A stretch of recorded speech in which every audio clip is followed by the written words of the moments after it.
Didn't see it, but okay.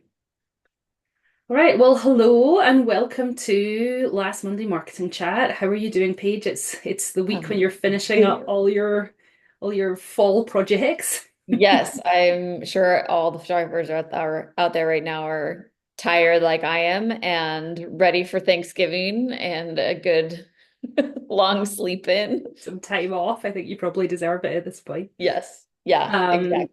so as well as bringing in all the money on the projects, it's also Mhm. the week of all the special deals and all the things that you can buy with discounts that are promising the world. Um, Yeah.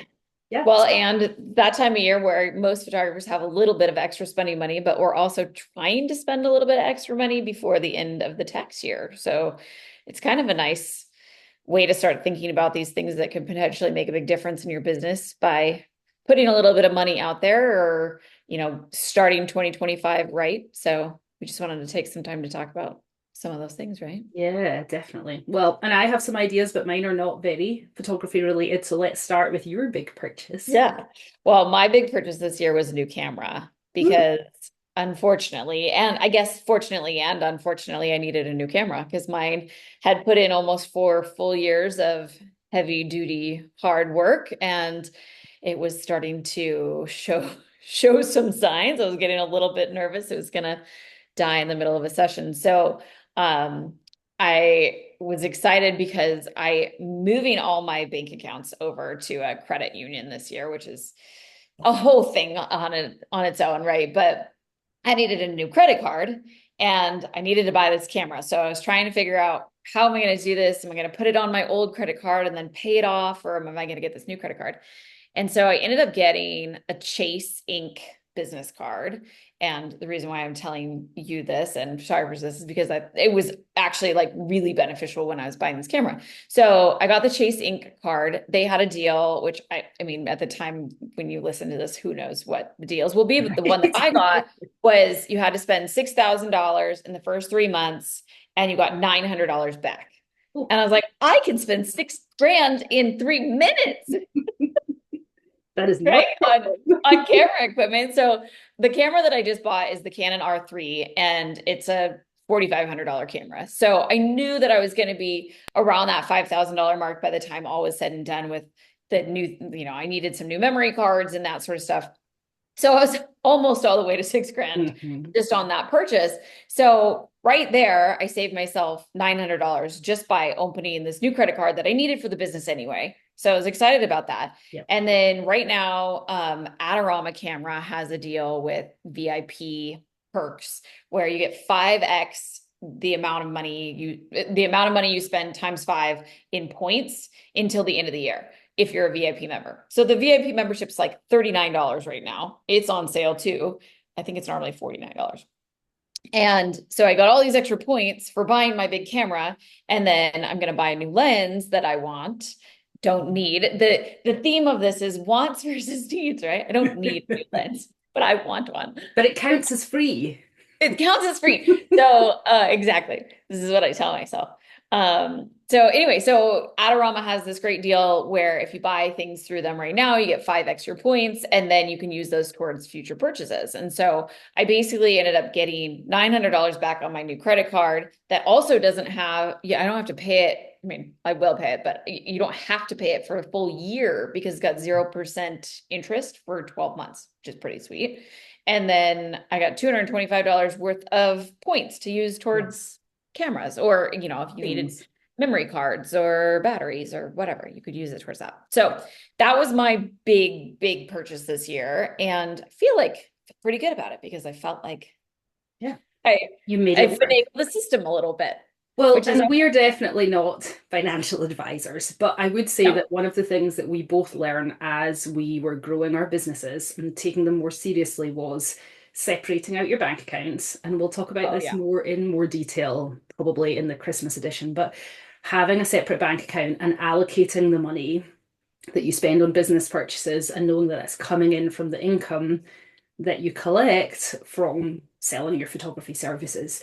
So if you have not already got separate bank accounts, part of that process is being professional with your invoicing, having things go to different bank accounts so you can track them. And then the benefit of that potentially is if you set up a new designated credit card account for the business, then maybe you get some freebies as well.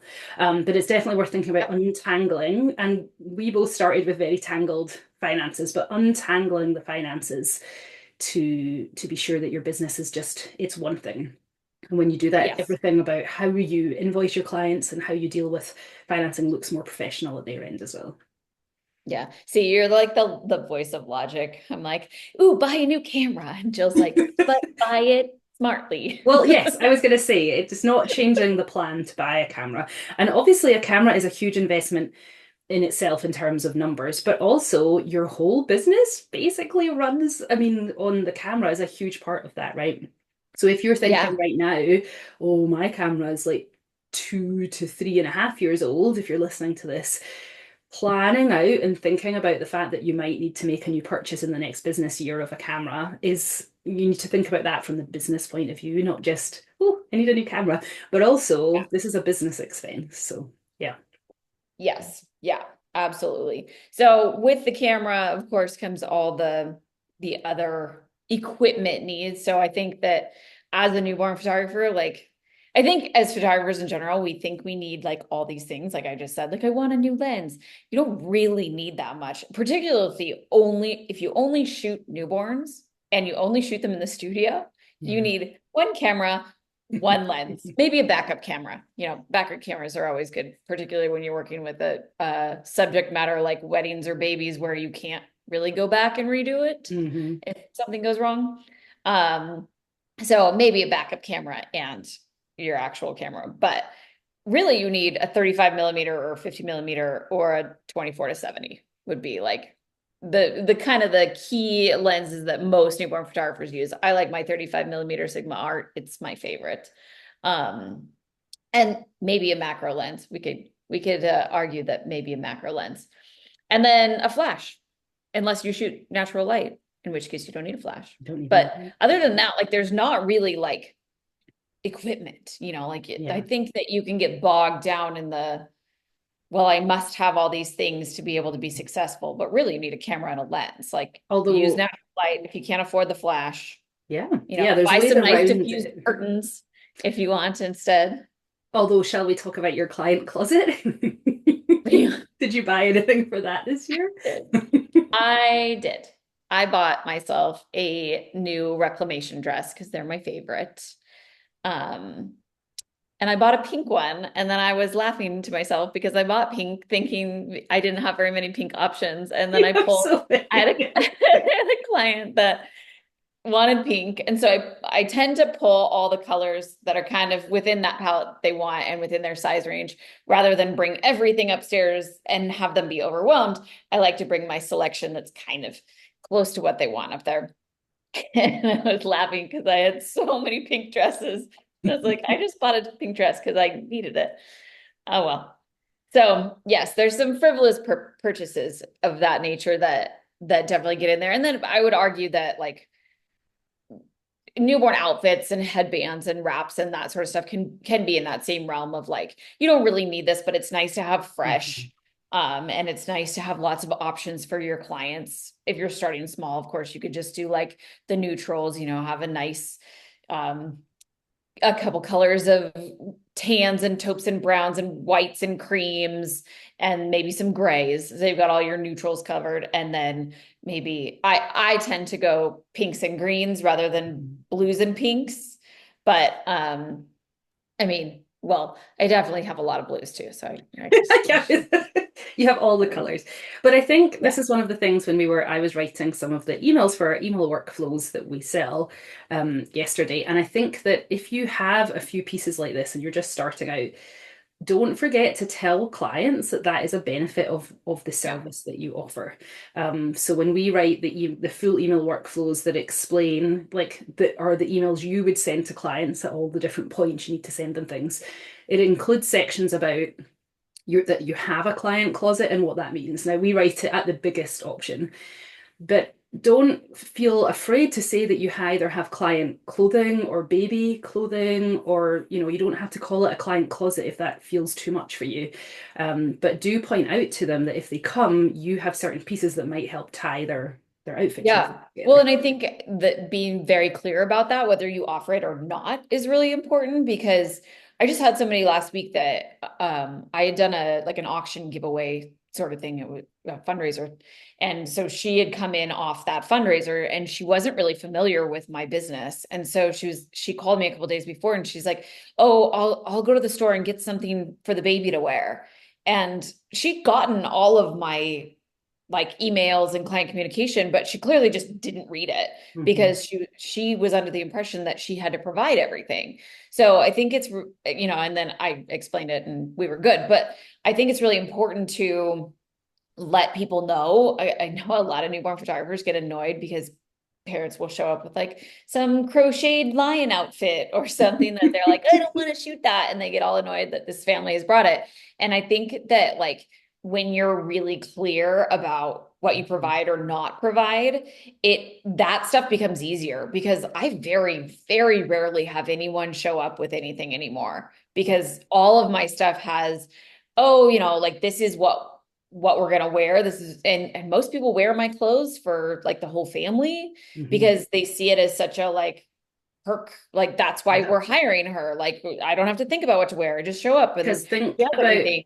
how much, when you think about maybe what your services cost, especially if you're a beginner, think about then how much a family of 4 or 5 might have to pay to get new outfits for everybody to wear for this Yeah. I couple mean, of hour I session. almost always buy new outfits for my family because I just do because You I like like them. to. And some And people that's love just to. And I'm something not that I saying that you value. should, you're definitely not Yeah. insisting, but for some No, people, but I would say that I probably spend close to $500 every year on outfits for our family photos, which sounds absurd, but I turn my family photo outfit into a client closet option when I'm done. there So you that go. benefits me pretty well because then I have this growing thing that feels really fresh for my family, but then I have those pieces that like I know my kids aren't going to wear them again as just Hmm. like everyday items. And so I put them in the client closet and that's how I grow my boys selections. And and then I also have like growing sizes, like I've got a ton of toddler stuff because I bought all that when I had little ones, but then like I used to only offer a size 6. Hmm. And then Now over it's the years, gone. I've been creeping up in those like boys, teens sort of sizes Yeah. because my boys have gotten bigger and I bought things for our family and put them into the closet. So It's I very don't think that, clever, clever yeah, planning. I think sometimes people think that like, oh, you have to buy stuff for the closet. It can't be like used, like you can't double dip. Well, yes, you can. Hmm. Why not? Like, or like I've had clients that have come in their maternity dresses and then been like, I bought this for this shoot, but like I'm actually not going to use it. Do you want it? And like, if it's something that I mean, if it's not something that I want or use, like, oh, no, thank you. But like, if it's a nice maternity dress and I think somebody else might want it someday, of course, yeah, heck yeah, I'll borrow it. Why not? So I think that those sort of options can work really well. And like when you're just getting started, it doesn't have to be from a fancy prop Yeah, it doesn't vendor. have to Like, be fancy brands. And again, it doesn't have to be an no. entire rack full of clothes. It could be a few select Right. things that you offer to supplement what they have. Yeah. And you can build that over time. So that's the kind of thing where, again, thinking about this as a business, you might factor in a certain amount of money. And Yeah. maybe you go over that certain amount of money page, I'm not sure, but you might decide to yourself, I'm going I'm to spend better. X amount on client closet items Yeah. over the course of a year. Yeah. And I think that like anything, like starting small is not a bad thing. And you can gradually build it up over time and just start with those like key pieces. Like I think a lot of times people think you have to start with like a reclamation dress and be like, okay, well, those dresses are usually 350 to 500 depending on which one you're buying, and sometimes they're even more than that. So then it's like, well, you're gonna buy one, Mhm. like you could buy 10 Baltic born dresses and have a better selection for your clients than one reclamation. or you can, you got to make your Yeah. choices of like You what your brand is both. going to offer, I I guess. think the other thing that's key is that if you're purchasing items, even if they're on the cheaper end, you know with the photographer's eye what types of styles and patterns and colors are going to work really well. And there's Yeah. obviously that risk that someone comes with their, like, I don't know, zebra striped dress or polka Yeah. dots or something where you're like, it's not going to go great. And so when a client looks at your closet, they won't know necessarily the value of the dresses, but what they'll Yeah. see are like lovely items that you know are going to look good in the photos. Yeah, I mean, I also think that I don't know, like when I first got started, I was trying to be so thrifty because I didn't have a ton of clients and I didn't have a ton of money coming in. And so the thought of spending all this money on like fancy like headbands was the one that always got me. So I was like, the headbands are $25. I can't, like, that's ridiculous. And I always kept thinking like, well, I could just make that. Why can't I make that? And I spent all this money on craft supplies trying to make it and realized that that's just not my forte. I know there's a lot of photographers out there that are very, very talented and can totally make their own headbands. That is not No. me. So it's worth it to me to spend the $25 now, but it wasn't always, Hmm. like you don't have to have racks and racks and racks of all these things. Anyway, Yeah. I don't want to spend Well, too and I much time think, talking about the newborn props and things because I know that that is a total rabbit hole that a lot of us get trapped down and we spend a lot of money there. We should have a whole talk about budgeting and like slapping yourself on the wrist when you stop, don't do it. stop. But I think this is an Yeah. important point of like how much you spend and value at the beginning of Yeah. your business and then as it's growing over time. And if you know your income is growing, you can start to set a percentage budget maybe, and that budget will grow as your income grows. But Yeah. even so, for example, you know that creating is not your specialty and you would rather the number of hours it would take and it wouldn't necessarily create something great. It's better to spend the money. That's where, Yes. like, when we offer marketing and email and templates, if you're just not the kind of person that feels comfortable figuring out how to explain your client closet in an email, maybe you do the shortcut of buying something that helps talk about that. Yeah. Maybe you don't to begin with, but over time, as you start to build your income, you might realize it's worth buying templates for that kind of thing rather than trying to make it up yourself. Yeah, well, and one of the things that I wanted to talk about in like purchases that make a difference is outsourcing. And we kind of talked about how that's like it's a whole nother thing on its Mm-hmm. own. So we're going to actually have next month's talk is going to be all about outsourcing. But that's one of the things that like I find is figuring out where your zone of genius is so you can figure out where it makes the most sense to spend your money. And I mean, whether, obviously like you're not going to go make your own camera probably. But so like we can't do that one. But like maybe you are really good at making headbands. And so like that's not an area that you spend money on. Maybe you're a seamstress and can like make cute little outfits for babies. Great. Like there's all sorts of ways that like you can not spend money because you Mm-hmm. can spend your time instead, or you can spend your money so that you don't have to spend your Don't spend your time, time. Yeah. especially if you're not going to get the result you want. So I was spending all this time on things that I was like, this doesn't make sense for me. I can't make headbands. I'm not good at it. I spend too much time I'm and it just doesn't actually save me knowing money. your crafty sense, I'm just picturing the headbands that you might have made. But I also think it's worth bearing in mind that even if you are a very good seamstress and can make amazing headbands, the $25 to buy one might be worth it compared to it taking you 3 or 4 hours. Like maybe you just don't want to use that time allocated to your business and you want to Yeah. be off doing something with your family instead. So it's okay to make an incredible thing and decide that you're not going to do that for your own business. Yes. Yeah, absolutely.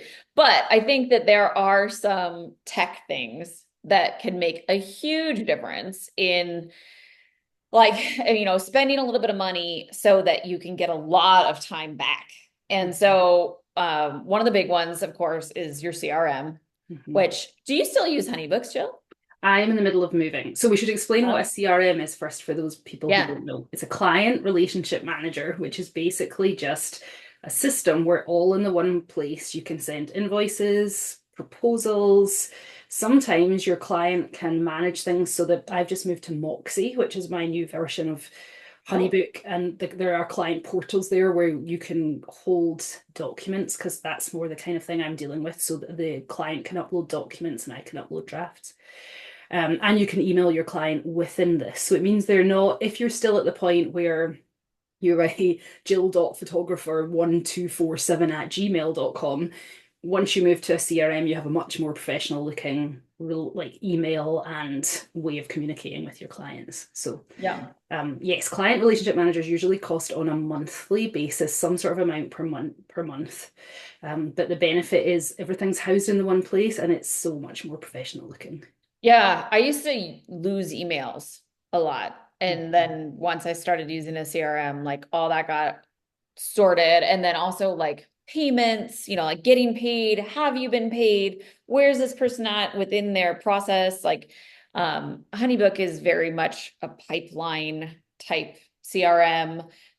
The one that I use is called Tave, and Tave has a similar, it's not total pipeline, but it kind of is. Like it has like a lead section and then a booked section, and you can see where people are in where they're at in their process, create tasks lists, and same thing like use your email systems and save email templates in there and whatnot. So all the emails that Jill has written for me over the years are saved as templates within my CRM, so that then I can be like, oh, okay, I need to send this one, click and go. And so I don't. So you would maybe even think, because I'm a writer, that I could very easily just write all my emails from scratch to clients. It wouldn't take me very long at all. I don't. I use templates for it because it's not so much the time for me, because it maybe wouldn't take any longer, but it's the consistency of approach and the way that the emails sound from email to email.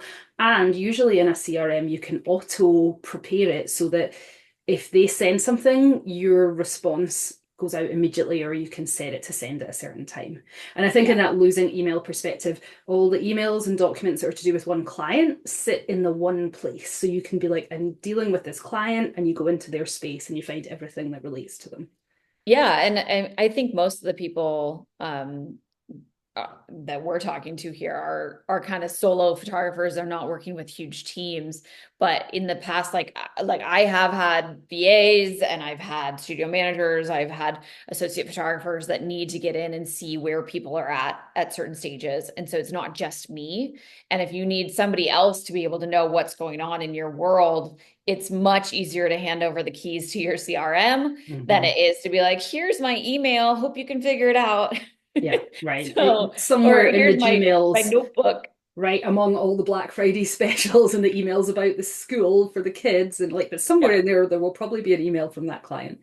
Right. Yeah. So I think that CRMs are definitely like an expense, but I think one that's like a good thing to get on board with, even if you're a new photographer. Like even if you're at the early stages, it's good to get started in something like that, because it's going to set you up. Like I feel like if you can do something that's going to set you up for like whether you have one client a month or you have 100 clients, maybe 100 clients a year, not a month, but like, let's say you have 100 clients a year versus 12, like you can set up that system once and use it for those 12 clients, or you can use it for those 100 clients. And you only have to do it once for both of them, versus like not having that system, you have to rebuild it every time, or like, have a document that you're pulling from every time. So and you have if you're to do the work. serious about setting up a business, then the CRM is, I think, an essential purchase that makes a big difference in that ability to save you time and really save you money in the long run. And then same thing with along those same lines is your website. I think there was somebody I was talking to about websites the other day. Actually, I feel like it's a common question whenever I'm talking to a somewhat newer photographer, and I'll ask like, oh, do you have a website that I can look at? And when they say no, I always think like, oh, you're missing so much opportunity there, because even if you just have like a very, very basic one-page homepage that says, my name is Paige McLeod, I live in Boise, Idaho, this is who I serve, and this is how to reach me, like that's going to some portfolio pieces that they can look at. I mean, obviously, like in an ideal world, you have some images up there too, but like, even if you have one image, like, and that said, this is how you reach me, it's better than nothing. And I think a lot of times people think that Instagram is enough or Facebook is enough. And I just don't think it is. I think people need more than that. They need to like have that, like, oh, you're a legitimate photographer. you have a real business. Here's how to reach you. And I think a lot of times the big mark that's missed is that people don't say where they are. Like, I've Yes, looked at so location. many photographers' websites that are like, so and so photography. I specialize in documentary lifestyle newborns and, love to capture your most precious moments. You're like, great. Where are you? Are you near me? I think the Yeah. thing that a lot of people forget, and this can be especially true as a referral business, but even when you're a referral, if it's a friend of a friend that has recommended you, picture how this feels for you when you're in a similar boat.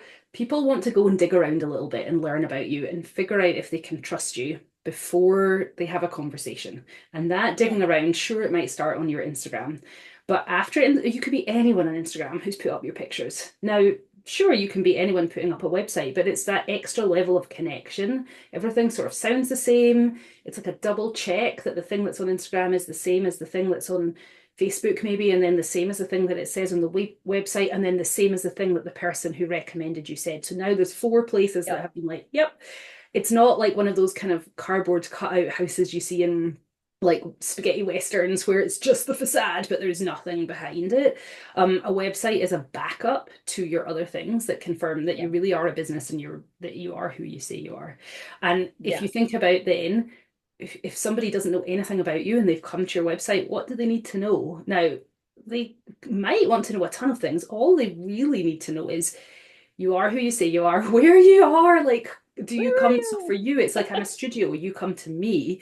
If you go out to people in their homes, then give them that geographical like location. I will come to your home in X area. If you're an outdoor photographer, where is that area? Um, so just giving them like a little bit more of the information that they need to feel comfortable to get on a phone call with you or email you or message you on Yeah. Instagram.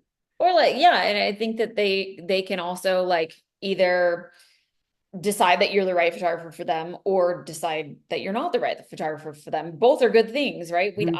I hate getting on the phone with people. And I think a lot of newborn photographers are in that same boat with me where I don't want to talk to somebody on the phone if they're just trying to figure out like if I do weddings. Because I'm like, no, I don't do weddings. Did you look at my website? Right. Like And if you super can give annoyed them about that that. information passively, somewhere that they don't Yes. need to talk to you first, then that's great. It's Yeah, also they don't need where to those talk to me. emails that if someone has kind of interacted with you or your website and they've got in touch often on a website, they'll say, you'll see that contact us form. Usually that connects into your CRM. So your CRM then collects that information and auto sends out an email with more information. You are not individually typing that up because someone came to your website. You have a pre-prepared template and it's giving them more information. And those emails that trickle out at that point are just more information to help them figure out if you're a good fit or not before they get on the phone. And what you usually find is that once you start putting in place a website and a CRM connected, the number of calls might drop, but the ratio of calls that turn into clients goes up. So far more Yeah. of those calls turn into actual people who are ready and able and willing to purchase from you. Yeah, absolutely. And I mean, I think if you're just getting started too, you probably have zero calls coming in, but having that out there so that when so and so your friend says, "Oh, hire, Bethany, she's amazing." And then they say, "Okay, where do I find Bethany?" Well, Bethany's right here. Here's her website. And then it's really easy for people to refer you or you to say, "Hey, it's nice to meet you. I would love to photograph your family. Here's my card," or "Here's my website to go to." So I'll give Something you that a allows perfect. people. I feel like we've segued a little bit out of things to Yeah, we buy, but I have. think that Sorry. this is kind of important because I saw the other day on a Facebook group that's for like Boise families. And somebody said, I'm looking for a last minute photographer. Yeah, I'm sure you know this, right? I'm looking for a last minute photographer, not too expensive, that can take Doesn't us our cost an arm and a leg. that could take our photos for our Christmas cards. Yeah. And then what happened was like 10 or 12 people replied, and some of them were people who said, I used X, they're great, and just tagged the photographer in it. But like quite a lot of the replies were most, I think, all women. But what they said was, I would love to take your photos. Now, if you're scanning through 8 replies, some of them said, I'd love to take your photos, call me with a phone number. And some said, I'd love to take your photos and I have spots available. Here's my website. And they link to it.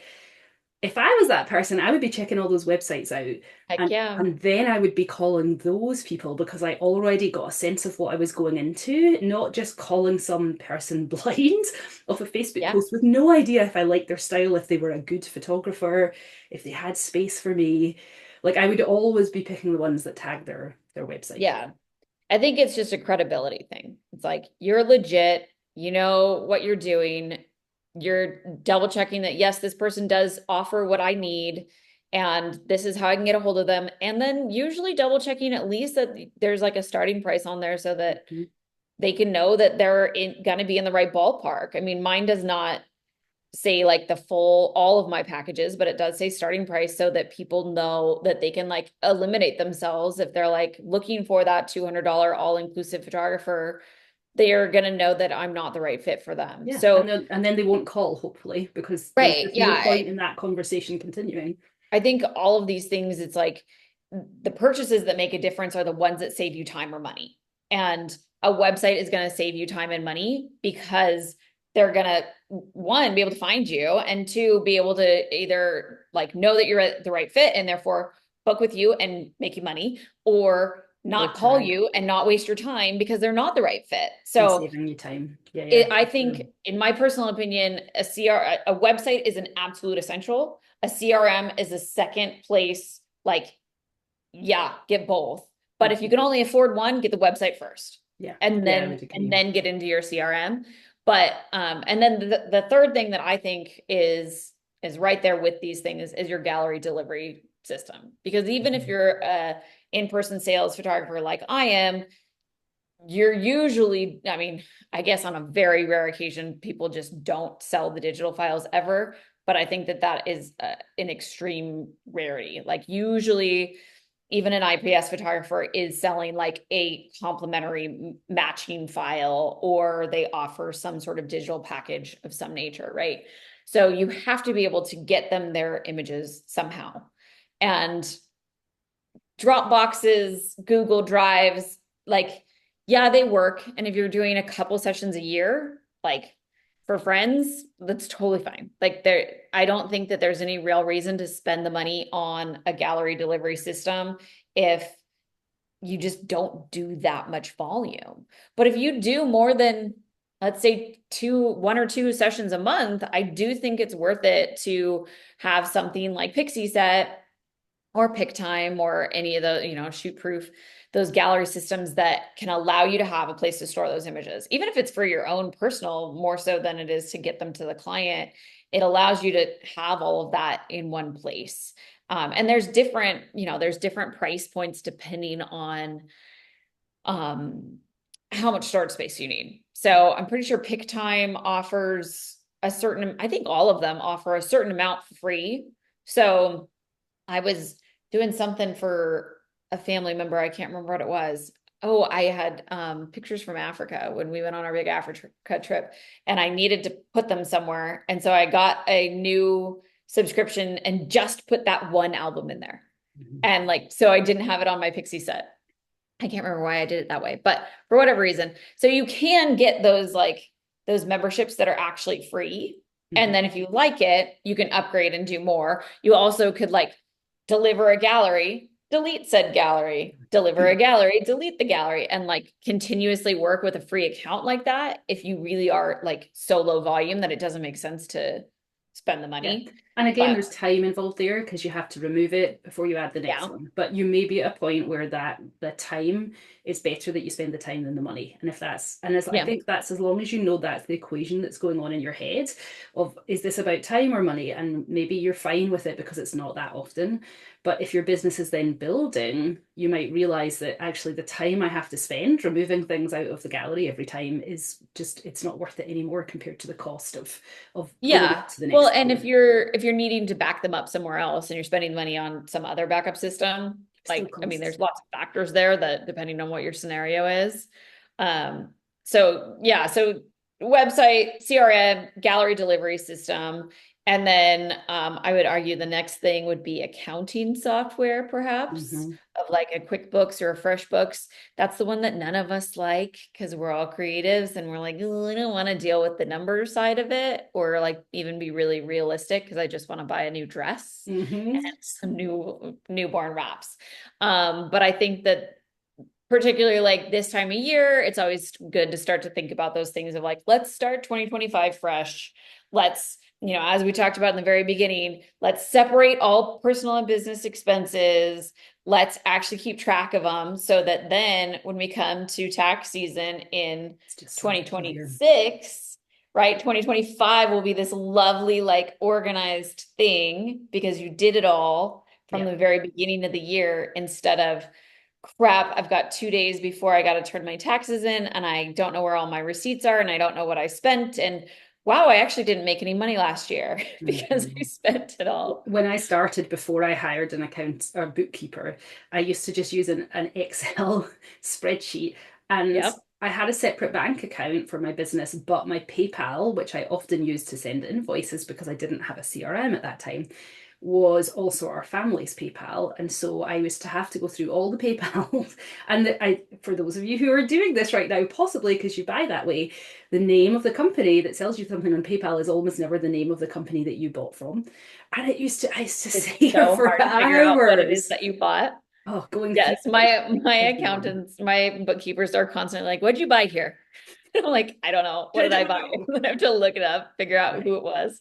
But at least when you Yeah, have so some email sort of invoices accounting software. coming to a different, like to your own like professional business email account, you can start to track these things a little better. So Yeah, yeah, nobody loves doing this, but because we don't love doing it, if there's a way to take that hassle out of your life, it's so worth it. yeah, One other thing before we move on from these kind of subscriptions, if you're not doing a lot of volume right now, you might think, gosh, that all just sounds like a lot of money, a website and a CRM and a place to hold your images, a gallery, and all those kind of things. But I really noticed that the year that I moved from creating my own Excel spreadsheets, and I used to create my invoices in Word and just like send like a Word invoice in a table because I really don't like spreadsheets and I didn't know how to do that. And the year that I moved to Honeybook was the year that my business like doubled the income that it brought yeah. in because there's a level where you're taking your business more seriously in your head. You are now a business owner and not just someone who takes photos sometimes, or for me, someone who writes sometimes. um, Plus everything that you're delivering to your clients, it just increases that expectation of like who you are, which means you do get recommended more because you're not just the person who takes some good photos, but you're a great photography business that someone can recommend. So there's really there's a leveling up that happens in your whole business when you start to take it seriously and put these kind of like systems in place.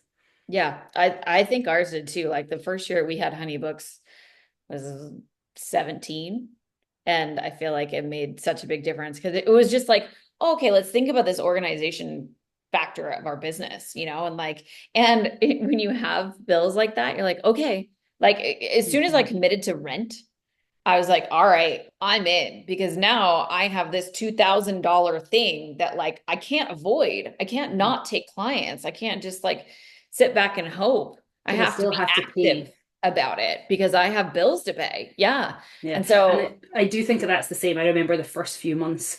The other thing, Honeybook may still do this, and it's definitely worth checking all the different options. But when I started with Honeybook, they had a beginner tier for the first 3 months that was much cheaper, and mm, then it bumped up. But again, in that similar way of try it and see if you like it. But I yeah. remember the panic at the beginning, and I think it was only $47 or something. But like, oh gosh, okay, so the first invoice of the month has to go to paying all the bills, and then what's left after that? And Yeah. you do start to take your business more seriously in terms of incomings and outgoings, and what are you actually making, and getting to the end of the month, the month or the year, and realizing how much did I actually bring in for the business and how much did I put out on cute dresses and wraps. Yes. Yes. It's dangerous.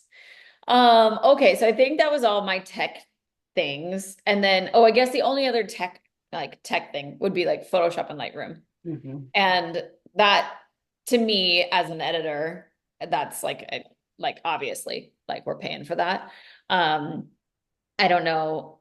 really any photographers that don't at least have Lightroom, and that comes bundled together. So there's the photography plan has Photoshop and Lightroom all in one. I think it's $9.99 a month. It's not very expensive for like the basic plan. I have the terabyte plan instead of the 20 gigabyte, and I think it's $19.99 a month. Yeah. You can also get like right now for Black Friday, it's like 50% off their Creative Cloud if you do a year. I don't find that I need the full cloud though. Like I think some people that do more Illustrator and that sort of thing, like maybe need it, but as a photographer, I don't think you actually need it. Well, I even pay for Lightroom through my business. Now, you may have talked me and my husband into this, but we take Lightroom to store all our photos, just as a storage place to store all our photos. And basically, I pay for it through my business because I do need to keep images for my writing business, even though not many. But so all my photos are stored there, and it's a business expense. Yeah, exactly. I mean, that's another way of like double dipping, right? That like you can have all your personal photos in there as well as your clients' photos. It can absolutely be a business expense. Yeah. So, all right. My other things that go along the lines of Photoshop were a Wacom tablet, a second monitor, and external hard drives. Wacom tablets are not for everyone. They're the like pen editing instead of a mouse, right? You use like the tablet. I've used one for 20 years and can't edit without it. But it is definitely one of those things that like for the first week that you have it, you're going to throw your pen across the room because you're going to be so pissed at that stupid tablet and think it was the worst purchase you've ever made. And then your hand-eye coordination is going to come together and it'll all be well worth it. But if you're considering a impulsy Black Friday purchase, I love a Wacom tablet because I do think that it makes my editing so much smoother, faster, easier. I get better results with it. And it's just massive, right? So that's one to consider. Second monitor, same thing. I know you work with a second monitor. I struggle so hard if I have to use my laptop, like all that laptop lifestyle. I'm like, no, I hate the laptop lifestyle. Give me my desktop and two large monitors, please. Oh yeah. There's always pictures that will pop up of like photographers during this time of year when everyone gets all like editing crazy because we're all so tired. And there'll always be a picture of somebody sitting on the couch like with their laptop editing, and it makes me want to vomit because not because there's anything wrong with that person, but because like the thought of doing that for me is like there's no chance. Like I need to be sitting at my full desktop with my big computer with my two monitors and my Wacom tablet because otherwise it takes me so long. Like my laptop is so slow compared to my desktop, and my inability to work without two monitors and a Wacom is just well, and it's kind of similar for me when I'm editing that I need two screens. So yesterday I was creating some of the emails that we had. I think I mentioned this already, but I was deep in it yesterday. Like some of the email templates that are in our like full workflow. And I had 4 of them going at the same time because each screen I split into 2 Chrome. And so I had 4 going across my 2 screens, but then I was flying through them because I was able to make changes easier. That's awesome. Actually, I love that. Yeah, I think that whenever, like I've said multiple times now, it's like, will this save you time? Yes. And therefore it's making you more money because you're not spending so much time. And so the amount of money you made per client just went up because you spent less time on this thing. Well, and I think when it's busy right now, like you were saying, you have a lot of projects you need to get finished and you're on maybe slightly tighter deadlines where maybe earlier in the year, if it goes a day past when you said it was going to, well, okay. But right now people need them for Christmas cards and like deadlines are hitting. You can't really be skipping things. Well,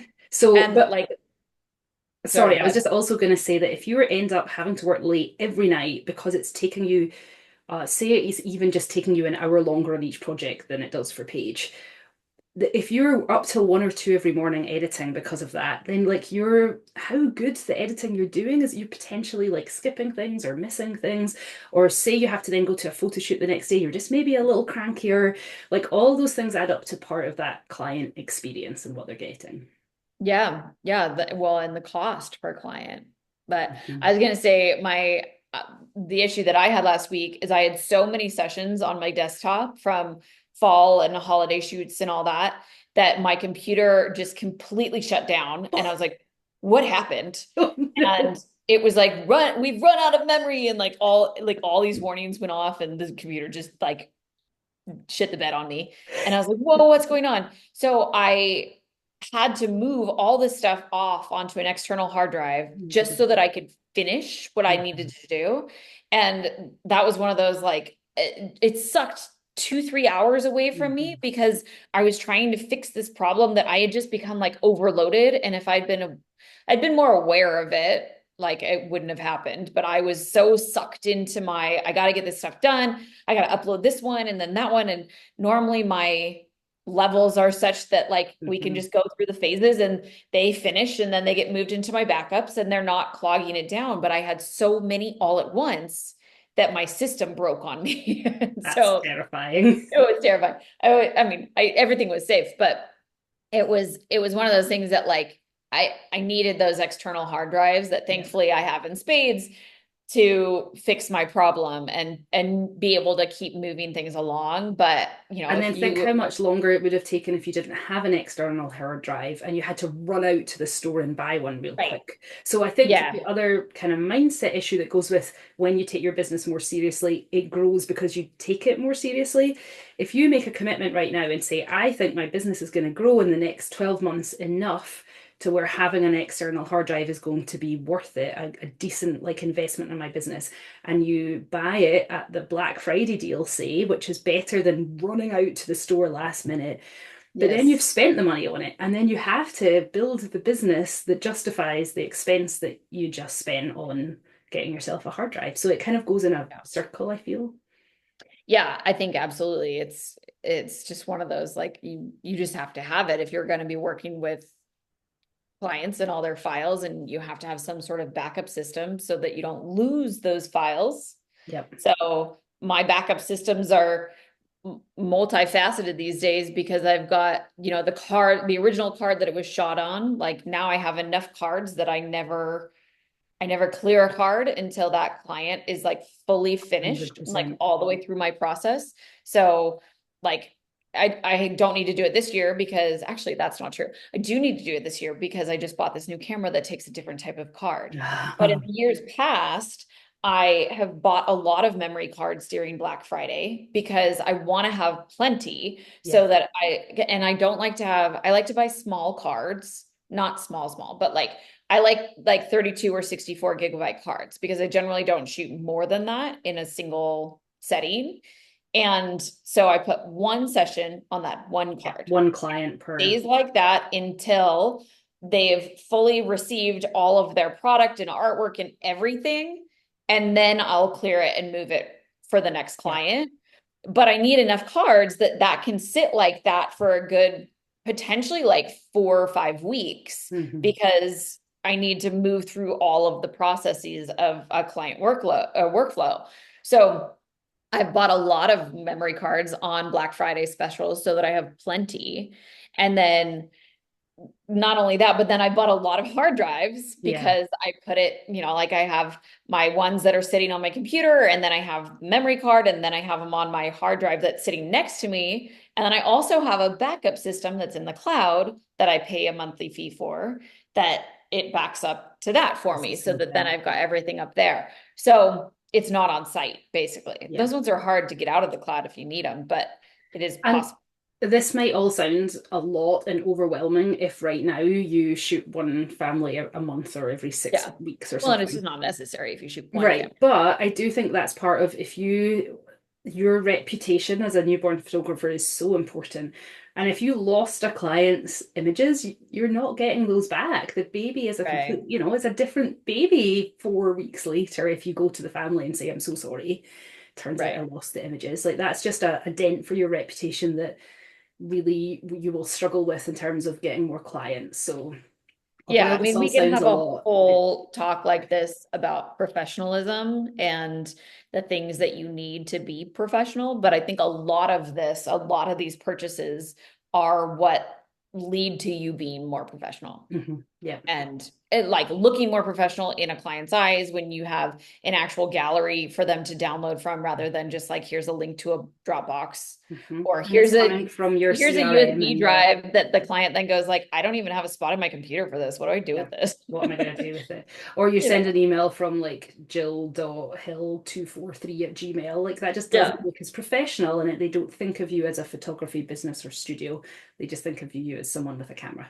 Yeah. I mean, they pay more for professionalism and that like the appearance matters, I Yeah. think. I think it definitely matters. Okay, what else was on my list? I guess the other big thing was education. Yes. This time of year, there's always lots of like it's so crazy to me because like I went to photography school. So like the thought of like having all these like different posing and lighting and marketing and pricing and all these different classes out there that like you don't have to go to college for that. Like it's amazing. Like photographers that are just getting started now have so many opportunities to learn these things.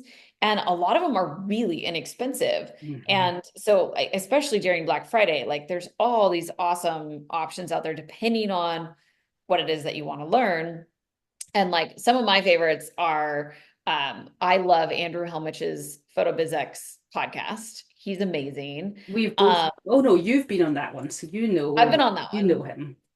Yeah, he's amazing.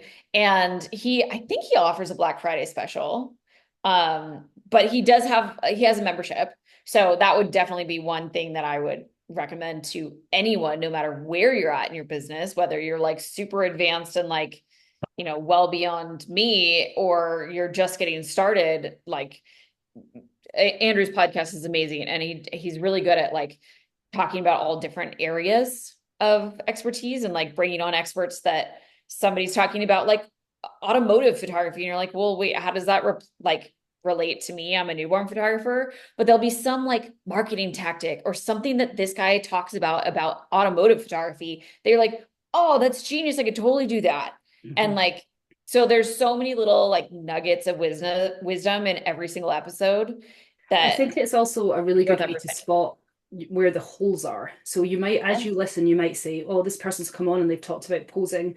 And it's made me realize that I just pose babies one way and I really did not know there was as much depth to this. So it helps you know Yeah. what you didn't know of like, I should probably go and take a course on that because I just don't Yeah. know enough about that Just didn't topic. realize. It's kind of Yeah. interesting because copywriters generally have always learned online and never you can go to school for copywriting. I actually think you Yeah. can now, but certainly not when most of the people that I know did it. But it means there's an absolute expectation among the professionals among us that we all do regular, like ongoing professional education, and we're always looking for the right places to do that. And it does cover all those things like mindset and marketing and sometimes accounting, as well as like the technical parts of writing that we might need to know about. And so I think it's the same with photography. There's lots of aspects of things that you might need to learn as a business owner, and some of them will be Yeah. photography related, but some of them might not be about photography at all. Yeah, and I think that I mean, there's benefits to both. Like when I was first getting started in newborn photography, it was so important to me to have my images look a certain way. Like, yeah, I wanted to make money and like be a business, but like more than that, I wanted to figure out the art of it. I wanted to be good at what I was trying to do. And so I took a ton of posing and lighting and newborn safety classes and that sort of stuff to figure out how to handle this baby in front of me. And now that I've been doing that part long enough, I find myself like I'm not really looking for those sort of educational opportunities as much anymore because I feel like I've figured out what I like and how to pose babies. And I, not to say that there's not more to learn. There certainly is. There's plenty of people that are way better at posing newborns than I am, but I've kind of reached what I feel like I need Mhm. there. And then there's other aspects that I feel like I'm still very much learning and excited to learn. Like, like I'm always excited to learn about new marketing tactics and like trying to get people in the door. What's working for this photographer, or what's another way that we can go about this or think about this differently. Same thing with like pricing strategies and all the like business stuff that at first I was like, I don't want to learn, like gross. I want to just do art and click the button. Now I'm Right. like really excited about the photography business side that is like actually what makes my job more comfortable for me. Hmm. Like I'm happier in my job and with my art when And I'm it working with allows clients you to that, focus on the art, right? Because you yeah, don't have to be scrabbling around at midnight because you forgot to email the client that's coming in tomorrow, or because you don't have any new leads like waiting for you because you haven't set up any marketing. So I think it just yeah. allows you to focus on the bit that you enjoy of your business.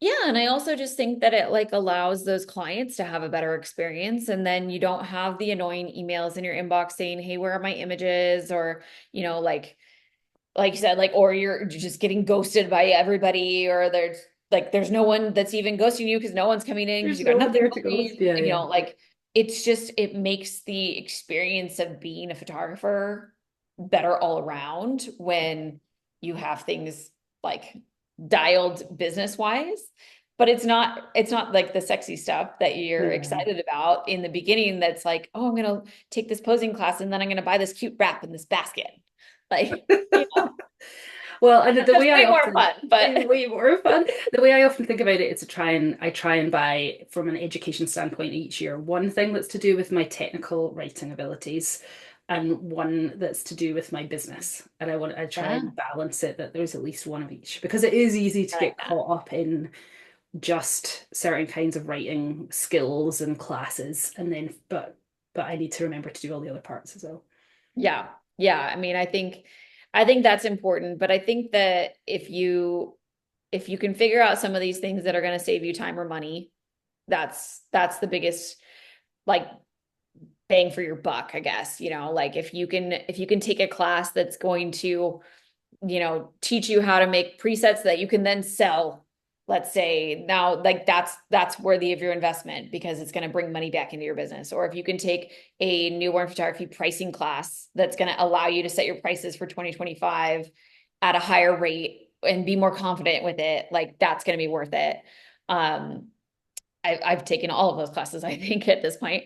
Um, but I would argue that our email workflows are very much worth it because that is going to save you a ton of time and like have your business done, like the client experience workflow part done for you. So you don't have to spend that time, particularly if you're not a writer like Jill is, and that's not an area that you want to spend your time in. I mean, that's how I feel about it. Like, can Yeah. I write an email? Yes. Do I want to? No. But also, can you write 20 something emails each Yeah. time you have a client? So, like, one of the things I would say is if you're thinking about our workflow series and you're wondering if it's worth it or not, because all these things, there's always trade-offs. It's like, are you buying the cute dress or are you buying the workflow or are you buying the Sure. pricing class or whatever? It's like, think about how many clients you worked for last year. And then think about how many you're hoping that you might work for next year. And like if that like and then think about, okay, I have to send the emails for that client times 10 or 15 or 20 or 40 Mhm. or like it's starting if you start to picture how many emails you have to set at your laptop to write if you don't have a double monitor like us, that's when you can start to see the cost saving that if those are already set up and you do a little bit of work on the front end. And we, as well as doing our last Monday, we also do a first Monday, which is a call if you've bought anything from us where you can come along and we'll help you. So that you can come to those office hours and we can help you fill in what you need for them. And then you enter them Yeah. into your system, your CRM or your Gmail or wherever you're sending them. And then you do not have to do that work each time a new client comes in the door. Yeah. Massive amount of time saved. Like that was such a huge game changer for me when I started really like automating those emails and just having those templates, like instead of like kind of knowing what I wanted to say, just having it done. Like, oh my Yeah. gosh, it's Or it's amazing. forgetting And now something. I always do it. Like What's that? I always laugh because whenever the school sends an email, I know not to bother opening it because another email's coming immediately afterwards saying that they like forgot the attachment or they sent the Oh wrong yeah. link. You know, that kind of joke. But it's also really true. There's like you can do that to a client once. Oh, I actually forgot to tell you this other thing. But there's only so many times in the workflow of when you first meet them to the end where you can say, oops, I forgot, or I got the date wrong, or it turns out this. If you're Yeah. trying to remember all the things you really should send in the moment in an email, chances are you're going to forget to mention your client closet, or to mention that where your address is, or just something silly in the process. And like that's another level of looking unprofessional. If you've already thought about it and documented everything so that you're not having to write all those things, but you're just sending the list that you made at some other time when you knew everything that had to be included, or you got someone like us to document it for you so it details all the things that you really want to send at that point. You just look so much more professional. And you can get away with one oops email, but beyond that, you're going to start to look like the school. Yeah, I think one of the very first emails we sent to the people on our list was a whoops email because we were having a technical issue and it wasn't sending the way that we were supposed to send it. Do what we say and not what we Whoops. do. We have it fixed now. We have it fixed now. If you join our list now, it's all good. Well, I think on that note too, it's like all these things are learning processes, right? So like if you screw it up for one client, like it's not the end of your business. Like it's fine. Apologize, move on, send that next email and with the whoops and like it's okay. Yeah. And I think that yeah, like having those email templates and whatnot is it's gonna save you so much of that like it's going to make your whole process easier. Just like having that CRM to be able to send them is, even like my gallery delivery system is Pixieset. I have some of my email templates saved in Pixieset. So like when a gallery goes out, I've got my gallery delivery email that goes with it. And, like you plug and play them wherever they need to be so that people get them at the right times and they don't bother you and you just get to enjoy Thanksgiving week, right? Yeah, you don't have to wake up in a panic. I actually woke up in a panic last week because I realized I teach in a course for copywriters that they buy as part of their education, and it's about brand voice. And the week before, the other instructor had suggested that I take that week's class, and I had said sure, but we're in the middle of something else. And I just woke up in a complete sweating panic at 3 a.m. 2 days before, realizing that I was doing the 90-minute presentation that week.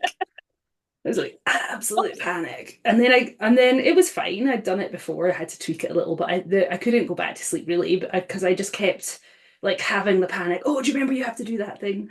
And it just Yeah. really ruined my night's sleep. So try and not have as many of those either. If you don't need to go, oh, I forgot to send the email to the Well, client about the thing. I think that's a good point though, because I definitely do feel that like the reasons why I don't sleep well are usually because I don't have enough clients and I'm like, oh my God, I have so many expenses and like, I need more clients. Where are they?